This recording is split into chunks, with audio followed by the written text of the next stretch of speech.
요한복음 19장 25절로 27절까지의 말씀입니다.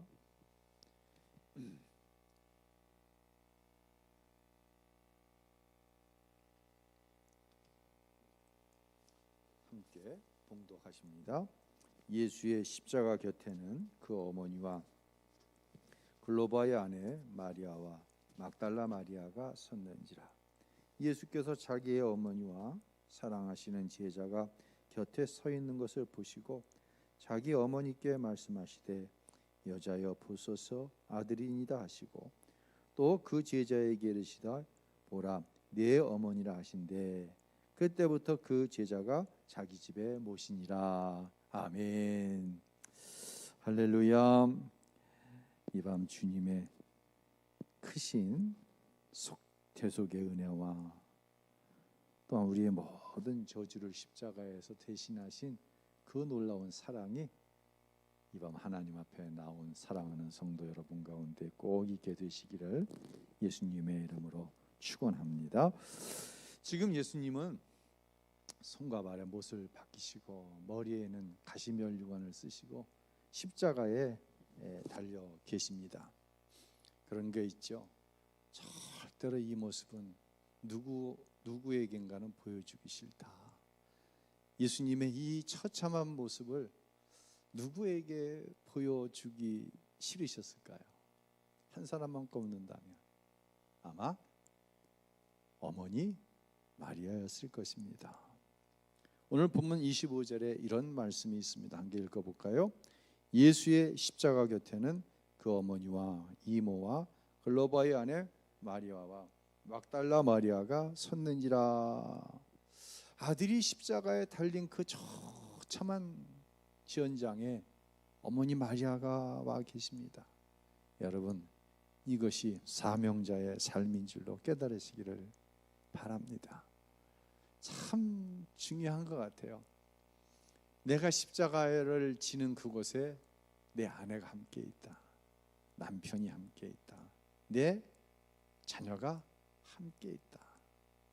내 자녀가 부모가 십자가를 지는 모습을 보면서 참 우리 부모님은 진실되시다.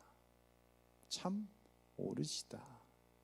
라고 말해줄 수 있다고 한다면 그것 또한 굉장히 커다란 은혜라고 생각을 합니다.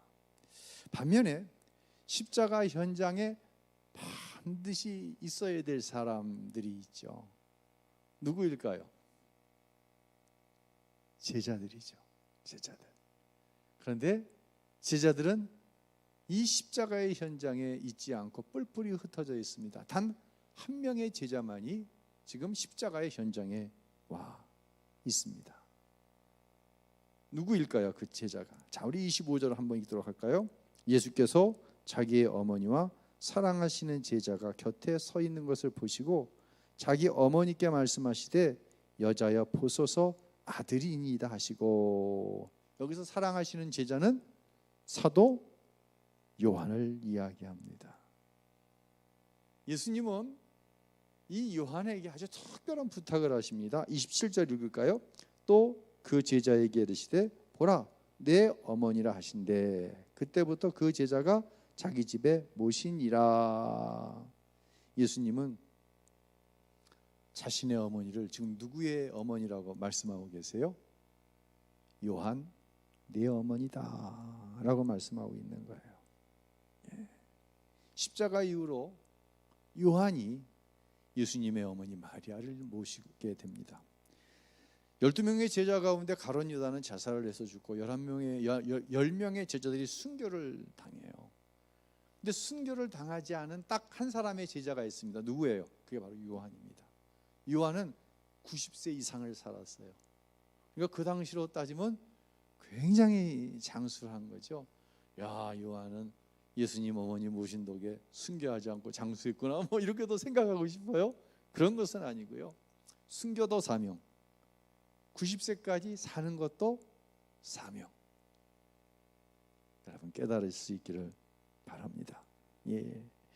다른 제자들이 두려워 다 흩어졌을 때 요한만 예수님의 십자가 현장에 있었어요. 그때 특별한 사명을 받게 된 거예요. 그 사명은 바로 네 어머니다. 누구의 어머니?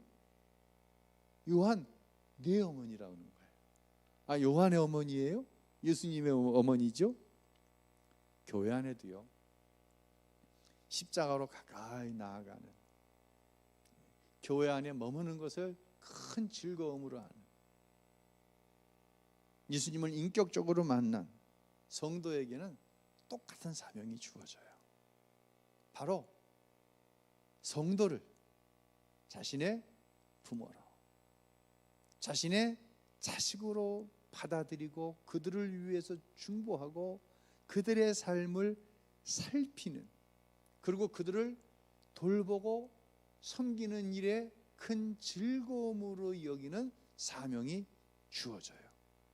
우리 교회에도 이런 성도들이 많이 계세요. 아마 이 밤 이 자리에 나오신 여러분도 다 같은 사명을 가지고 계실 거예요. 뭐 잠시 예배하고 흩어지는 관계 아닙니까?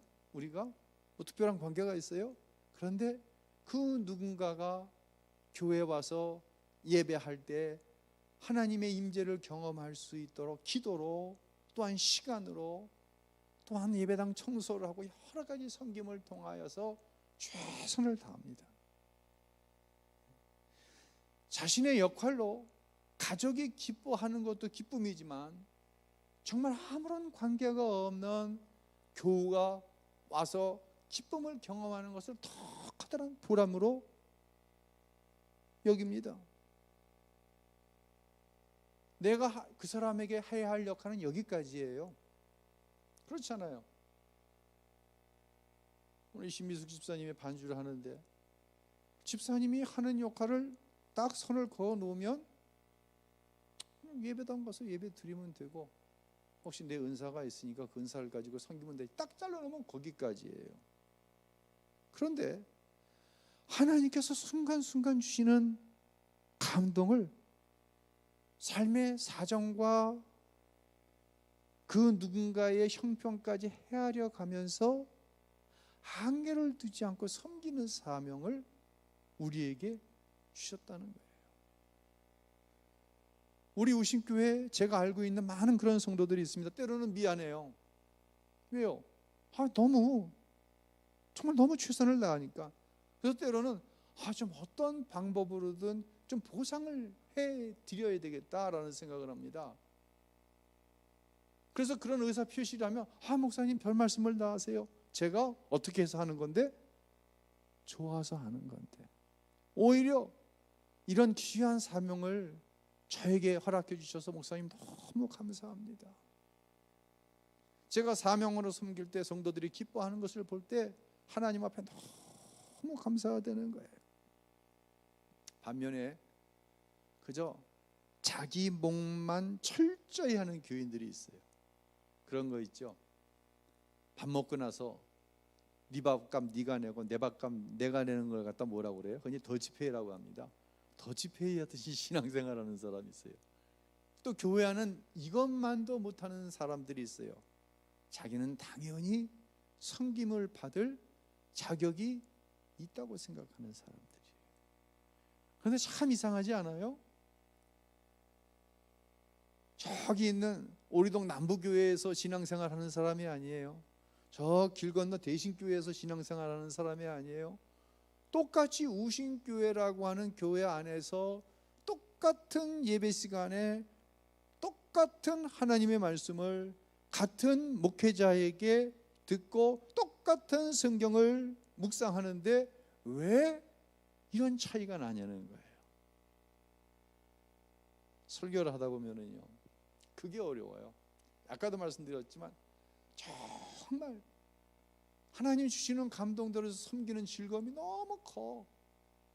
이런 사람에게 말씀을 들려주는 것과 그저 주일이니까 와서 종교생활 하는 사람, 아니면 그저 누군가가 날 섬겨주는 것이 당연하다고 생각하고 헌신이라는 것은 전혀 너무 커다란 부담이라고 생각하는 이 세 부류가 함께 같은 설교를 듣는 거예요. 근데 누군가는 은혜를 받았다는데 누군가는 시험이 드는 거예요. 제가 지난 주간에 지지난 주일날 그런 설교를 했대요. 예, 우리 집사님 가정이 오랜만에 이제 교회를 나오셨어요. 근데 제가 지난 주일날 굉장히 바빴어요. 2부 예배 마치고 막 교회 안에서 모임이 많아갖고 그래서 이제 제대로 대화를 나누지 못해서 저녁 때 전화를 드렸어요. 집사님 오늘 교회 나오셨는데 제가 함께 대화를 나누지 못했습니다. 이런저런 이야기를 했어요. 이런저런 얘기를 하다가 혹시 뭐 특별한 기도의 제목이나 할 얘기가 있냐고 물어보니까 이런 얘기를 하시더라고요. 목사님께서 사실 지난 주일날, 이번 주일 그 지난 주일이죠, 설교 가운데 기도회를 말씀하시면서 더 이상 코로나19를 교회에 오지 못하는 이유로 얘기하지 말라. 이 얘기를 듣는데 망치로 땅 하고 얻어맞는 기분이 들었다는 거예요. 실질적으로 자신이 온라인 예배로 현장 예배를 대신하는 이유가 정말 코로나 때문인가? 자신의 신앙이 무뎌져 가고 있다는 생각을 했다는 거예요. 그래서 온 가족, 아이들까지 다 데리고 교회를 나온 거예요. 누군가는 그 말씀이 하나님의 말씀으로 감동되어져 순종하며 즐거움을 누립니다. 그러나 누군가는 이런 시기에 기도회를 해? 그것도 뭐 새벽에만 하는 것도 아니고 밤에까지 해? 아이고 우리 목사님 세상을 몰라도 한창 모르는구나. 전혀 다른 반응이 나온다는 거예요. 여러분은 여러분의 담임 목사가 어떤 수준에 맞춰주기를 원하십니까? 혹시 매일같이 어린아이와 같은 유아식이나 말랑말랑한 밥이나 떠먹여주는 그런 걸 원하십니까? 아니면 단단한 것을 먹고 때로는 아프고 때로는 저 말씀이 나에게 하는 말씀인데 내 어떤 연약함을 찔러서 괴롭고 시험에 들 것 같고 그렇다고 할지라도 하나님께서 주시는 말씀 그대로를 받기를 원하십니까? 여러분이 저를 위해서 기도해 주어야 할 일 중에 하나가 바로 이것이에요. 누군가는 은혜를 받았다는데 누구는 똑같은 말씀을 듣고 시험에 들었다고 이야기를 합니다. 왜 이런 일이 벌어질까요? 자, 성경에 보면 요한을 가리켜 예수님께서 무엇하는 제자라고 말씀을 하시죠? 사랑하시는 제자다. 예수님이 편애하시네. 예수님이 편애하십니까? 예수님은 다 사랑하시잖아요. 우리 권사님은 누구만 편애해. 우리 목사님은 누구만 사랑해. 예수님도 사랑하시는 제자라고 얘기를 하시네요. 성경에 보면은 어떤 한 개인을 향해서 예수님께서 내가 사랑하는 누구다라고 이야기하는 장면이 있나요? 누굴 향해서 그러셨죠? 백부장을 향해서는 내가 이스라엘 가운데 이만한 믿음 있는 사람을 보지 못했다라고 얘기는 하셨어요. 근데 한 사람을 특정해서 내가 사랑하는 제자다. 이건 굉장히 귀한 이야기예요. 이건 편애하는 이야기가 아니에요. 왜 요한에게 이런 말씀을 하셨을까요? 요한은요, 예수님의 마음을 헤아릴 줄 아는 제자였어요. 내가 죽기까지 예수님을 따르겠다고 호언장담해 본 적이 없어요, 요한은. 그런데 예수님의 죽음의 그 장소에 처절한 고통을 당하시는 그 장소에 예수님이 가장 지금 염려가 되는 사람이 있을 수 있다고 한다면 어머니일 수 있는데 그 어머니 곁을 지금 요한이 지켜주고 있는 거예요. 이런 요한을 향해서 예수님께서 내 어머니라고 말씀하시는 거예요. 제가 그런 얘기 많이 하죠. 인격적으로 주님을 만나십시오. 여러분, 인격적으로 주님을 만난다는 말이 뭐예요? 주님을 만나십시오 그러면 어떤 신비한 만남을, 어떤 신비한 경험을 통해서 예수님을 맞대어 보는 것을 생각할 수 있습니다. 뭐 틀린 얘기는 아니에요. 근데 인격적으로 예수를 만난다는 건 절대로 그런 의미가 아니에요. 예수님께서 하신 말씀을 들을 때 그 말씀이 누구에게 주시는 말씀? 나에게 주시는 말씀으로 깨달아지는 거예요. 십자가에서 하시는 그 말씀을 들을 때 단순히 슬프다, 비참하다 이게 아니라 그 말씀 가운데 절절히 묻어있는 예수님의 마음을 헤아려서 그 예수님의 마음을 하나님의 교회를 통해 이루어 나아가는 일을 자신의 삶의 가장 커다란 가치로 여기는 사람, 이 사람이 바로 십자가에서 예수님을 인격적으로 만난 사람이에요. 이런 감동에 순종하면은요, 때로는 손해를 볼 때도 있어요. 시간적인 손해를 봐요. 어떤 때는 경제적인 손해를 볼 때도 있어요. 근데 그 손해가 너무 즐거운 거예요. 뭐 내가 주님을 위해서 꼭 이렇게 말하지 않아요. 근데 정말 기쁘고 재미가 있어요. 여러분, 기도하다 보면 누군가를 위해서 기도하는데 말이에요, 그 사람의 형편이 그대로 내 안에 들어오는 거예요. 누군가에 대한 얘기를 담임 목사가 들었어요. 그 사람의 현재적인 상황이 내 안에 그대로 들어오는 거예요. 어떻게 그분을 섬길 수 있을까? 이 대답이 나올 때까지 그 생각이 거기에 계속 집중이 되는 거예요. 그리고 그 섬김을 행하기 위해서 수고를 아끼지 않는 성도들이 우리 교회 안에는 많이 계세요. 누가 알아주는 사람 없어요. 그렇다고 해서 하나님께서 뭐 복을 흔히 얘기하는 그 축복을 팍팍 주시는 것도 절대로 아니에요. 오히려 그 섬김으로 인해서 환난을 당하는 사람들 많이 있어요. 같은 교회에 다니는 부부라고 할지라도요, 당신 너무 지나친 거 아니야? 당신 꼭 그렇게까지 해야 돼? 근데 하나님께서 누군가를 향한 섬김에 대한 사명을 주셨을 때 그것을 감당하지 않으면 견딜 수가 없는 거예요. 환난이 오더라도 그 섬김이 너무너무 즐거운 거예요. 이런 성도들로 인해서 교회가 건강해지고 하나님의 나라가 임하는 줄로 우리는 믿습니다. 저는 여러분을 축복하고 여러분을 저의 목회의 동역자로 생각할 때 여러분 모두가 이런 깊은 은혜 가운데 날마다 그 은혜가 더 깊어질 수 있었으면 좋겠어요. 얼마나 즐거워요. 제가 전에 섬기던 교회에 강 집사라고 하는 총각 집사가 있었어요. 나이는 40대 중반. 사무용 기기를 뭐 팩스, 복사기 이런 거 파는 매장의 총무예요. 뭐 총무라고 해도 그냥 직원이죠.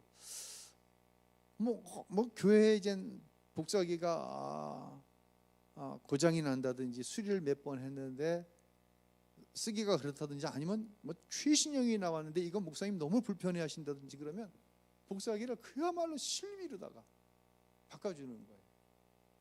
이렇게 보면 손해보고 바꿔주는 거예요. 그러면 미안하니까 어느 교회에 뭐 갔는데 뭐 복사기나 팩스가 시원찮으면 우리 교회 집사님이 이런 일을 하시는데 한번 견적 좀 받아보라고. 그럼 내가 집사님께 전화를 하면서 집사님 절대로 믿지면서 장사하라는 게 아니라고, 이윤을 남기라고 소개하는 거라고. 거의 이윤 안 남기고 어떤 때는 그 교회 형편이 너무 어려우면 그냥 또 주고 자기 월급에서 까는 그런 총각 집사예요. 뭐 집이 넉넉하지 않아요. 논 옆에다가 그것도 자기 땅도 아니에요. 남의 땅에다가 무화과로 집을 짓고 사는 어머니와 함께, 위로 형이 있고 누이가 있는데 본인이 어머니와 함께 살아요. 찬양대도 하고 학생의 교사이기도 해요. 절대로 주일을 빠지는 법이 없는데 주일날 교회를 나오지 않아서 전화를 했는데 전화를 안 받는 거예요. 염려가 돼서 월요일날 신방을 갔어요. 뭐 밖에 대문을 열고 안으로 들어가면 방문이 있고 그런 거 없어요. 그냥 마당 지나치면 바로 방문이에요. 두들겼는데 대답이 없어서 문을 열었는데 한여름인데 깜깜한데 이불을 뒤집어 쓰고 앓고 있는 거예요. 그래서 불을 켜고 이불을 거쳐서 이렇게 보니까 얼굴이, 이 수포가 큰 물집이 그냥 물 자리를 잡고 있는 거예요. 제가 깜짝 놀라서 집사님 어떻게 된 거냐고. 그랬더니 말을 하려고 하는데 말이 안 나오는 거예요. 이 수퍼가 어디까지 자리를 잡았냐면 이 기도회까지 자리를 잡으니까 말이 안 나오는 거예요. 말은 이렇게 되는 거예요.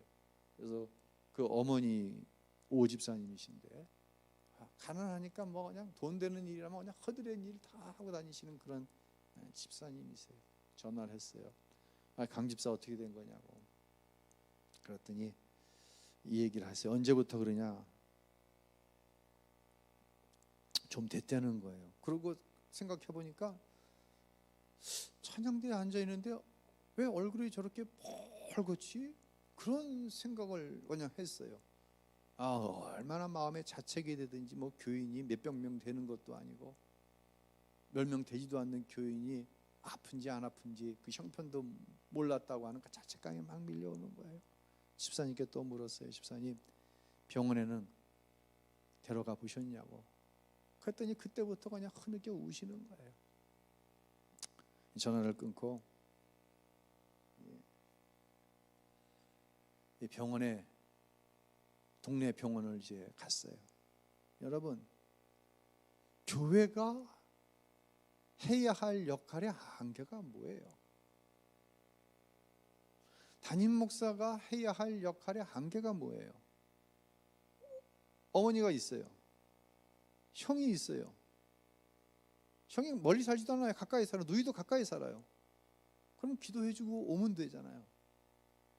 그때 마음속에 이거 어떻게 해서든지 살려내야 된다고 하는 거룩한 부담감이 오는 거예요. 동네 병원을 갔어요. 같이. 그랬더니 이렇게 보더니 이 병원에 오실 일이 아니라는 거예요. 큰 대학병원에 가보시라는 거예요.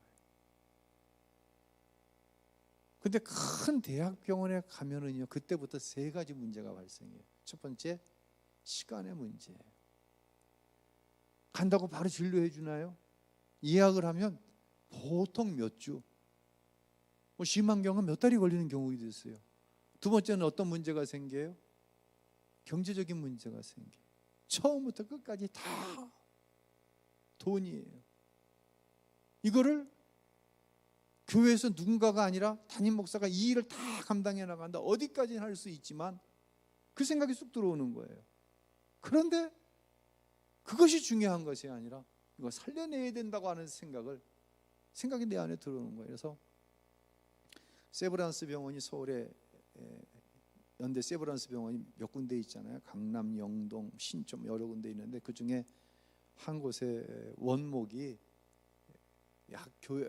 병원 안에 원목실이 있는데 원목 실장이 제 모교의 선배가 원목 실장으로 있다는 이야기를 들었어. 이야기를.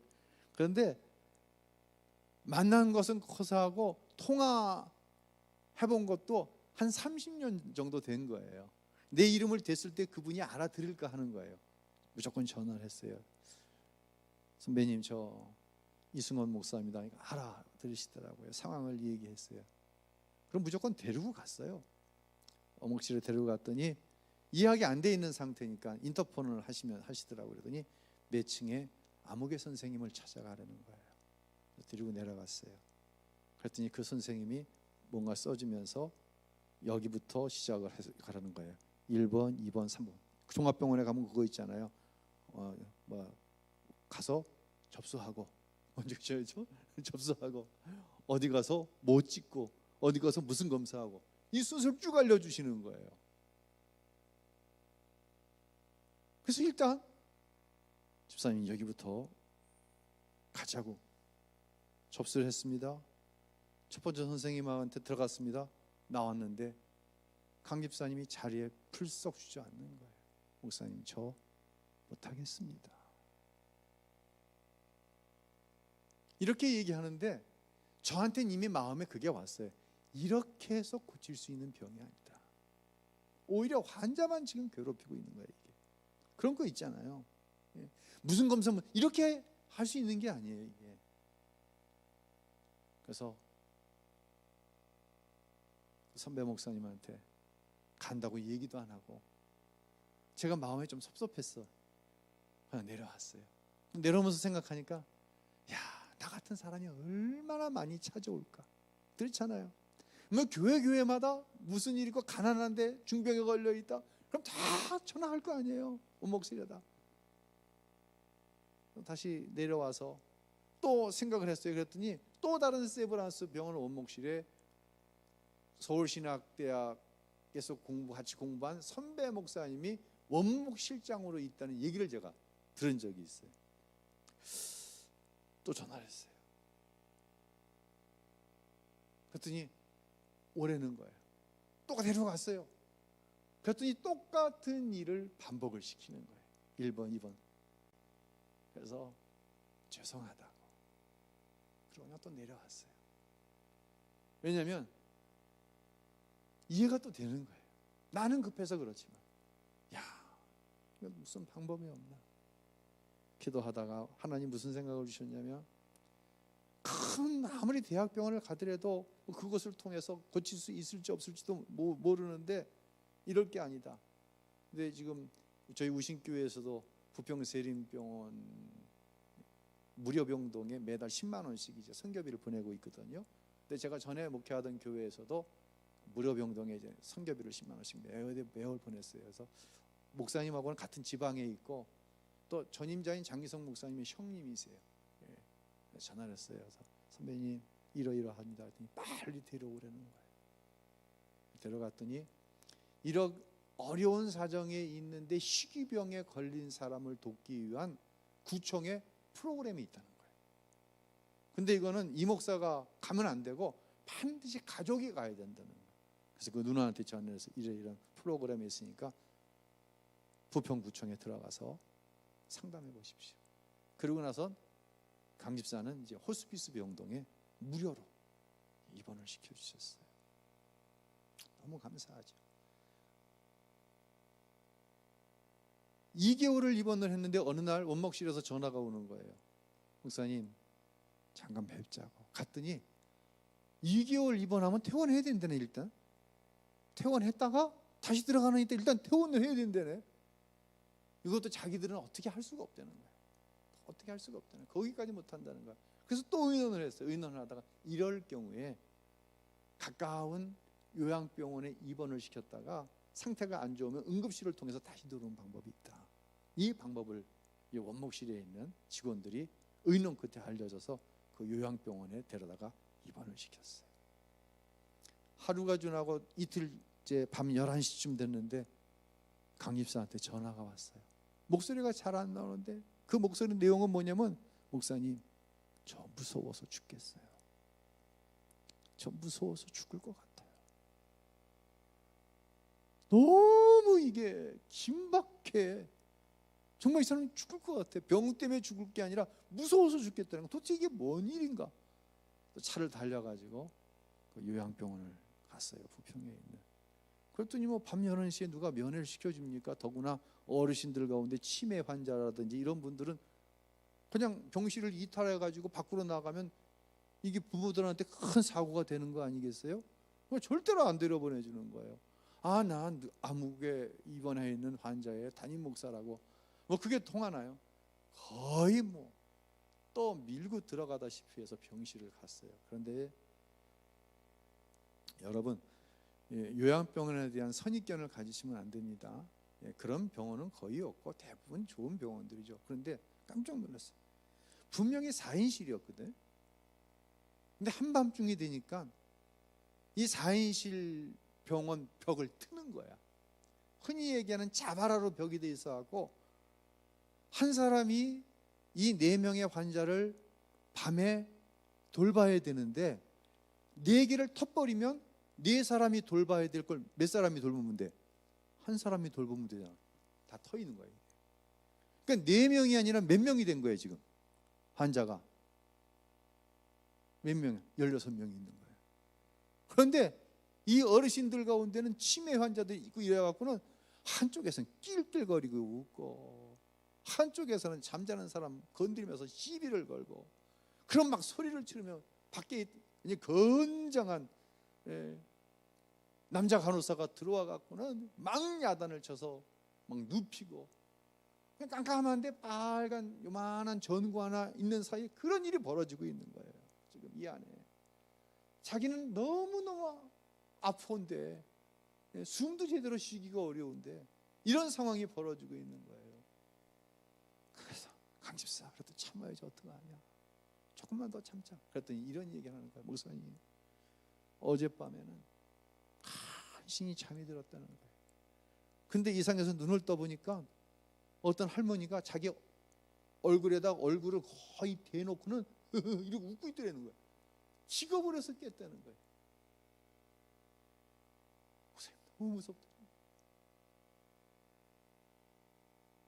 오늘 밤만 참아라. 내일은 무슨 방법이든지 강구할 테니까.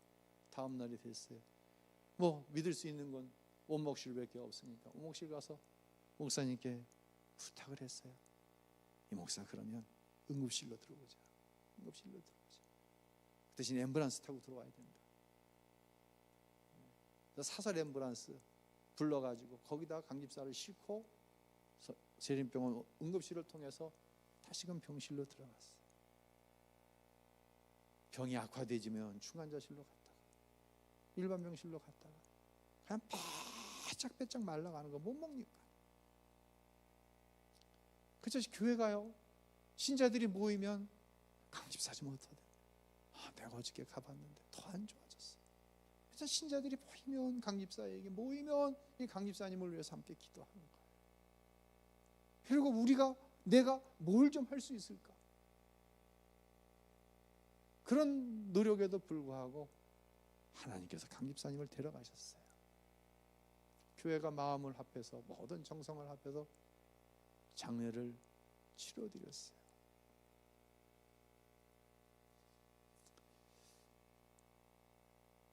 무슨 말씀을 드리고 하는 것일까요? 사랑하는 성도 여러분, 이게 교회입니다. 물론 가족들이 해야 할 일입니다. 모든 교인을 이렇게 교회가 돌아볼 수는 없습니다.